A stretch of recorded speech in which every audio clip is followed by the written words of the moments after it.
এর জন্য বানাচ্ছি চিকেন স্টু। তো চলো রেসিপিটা শেয়ার করি তোমাদের সাথে। এখানে এক কোয়া রসুন দিয়েছি। এই রসুনটা হালকা একটু ফ্রাই হবে, লাল হয়ে যাবে।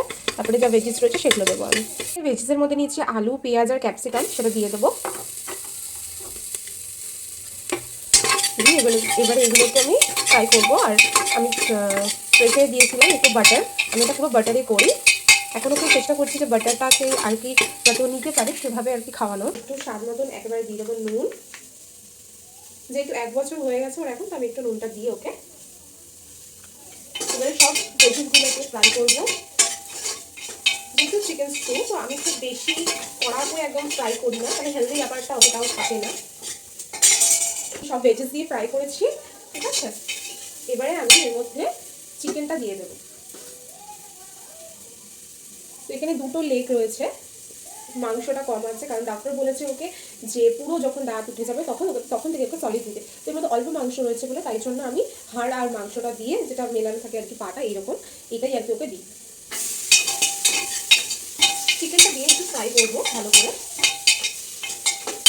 সব ভেজিসগুলো দিয়ে ফ্রাই করে নেবো। আর এই স্টুটা খেতে এত ভালো হয়, মানে বাবাকে করে দেওয়ার পর আমি যখন টেস্ট করে দেখি 1 চামচ মতন, এত দারুণ লাগে এই স্যুপটা। কোনো কর্নফ্লাওয়ার দিই না, কোনো কিছু দিই না, সিম্পল একটা স্যুপ। আর ভীষণ সুন্দর খেতে হয়। আমি আলাদা করে ভাতটা করবো না, ভাত যেই তোমাদের হয়ে যায়, তো আমি এর মধ্যেই আর কি জলটা দেবো, তারপর আমি ভাতটা দিয়ে দেবো। গোলমরিচের গুঁড়ো বেশি দেবো না, আমি অল্প দেবো, কারণ ও তো এখন অতটা ঝাল খেতে পারে না একদমই, না সামান্য। দেখতে পাচ্ছ কিনা জানি না, হয়তো অল্প দিয়েছি গোলমরিচের গুঁড়ো দিয়ে আবারও একটু নাড়াচাড়া করবো হালকা। And that's it. এবার আমি জল দিয়ে দেবো পরিমাণ মতন, একটু ঝোল ঝোল লাগে, কারণ এই স্যুপটা ভালো লাগে আমার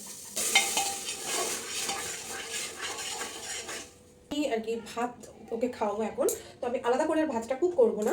এই স্টকের মধ্যে আর কি, মানে এই যে জলটা দিয়েছি এর মধ্যেই আমি ভাতটা দিয়ে একেবারে একটু নরম করে দেবো। ভাত রান্না হয়েই থাকে, একটু জাস্ট নরম করতে, নালে একদম খেতে পারে না, ও চিবোতে পারে না।